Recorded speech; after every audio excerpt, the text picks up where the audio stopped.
കാളിദാസന്റെ ശാകുന്തളം കൊച്ചിയിലെ അരങ്ങിലെത്തി. പ്രമുഖ നാടക ഗ്രൂപ്പായ ലോകധർമ്മിയാണ് ശാകുന്തളം ആസ്വാദകർക്കായി വേദിയിലെത്തിച്ചത്.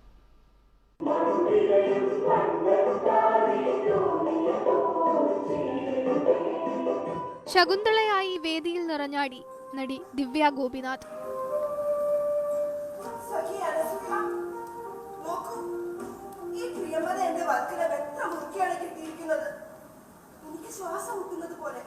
ഇടവേളകളില്ലാതെ പ്രണയവും കണ്ണീരും.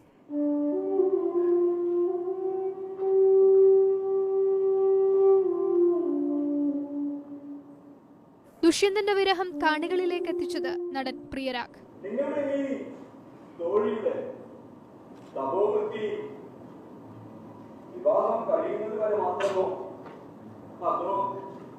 ജീവിതകാലം മുഴുവനും ഇവിടെ ഈ മാനികൾക്കൊപ്പം കഴിയണം. ലോകധർമ്മിയുടെ സ്ഥാപകനായ ചന്ദ്രദാസനാണ് ശകുന്തളയെ ആസ്വാദകർക്കായി അണിയിച്ചൊരുക്കിയത്. വേദിയിലെ നിറച്ചാർത്തുകൾക്കൊപ്പം ബിജിവാലിന്റെ സംഗീതവും അവതരണത്തിന് മിഴിവുകൂട്ടി.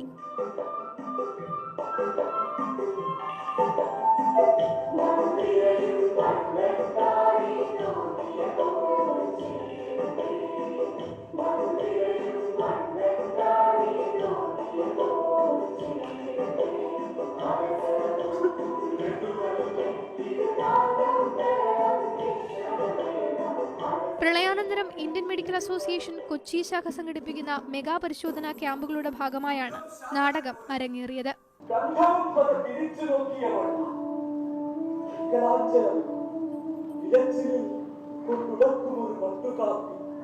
ഏഷ്യാനെറ്റ് ന്യൂസ്, കൊച്ചി.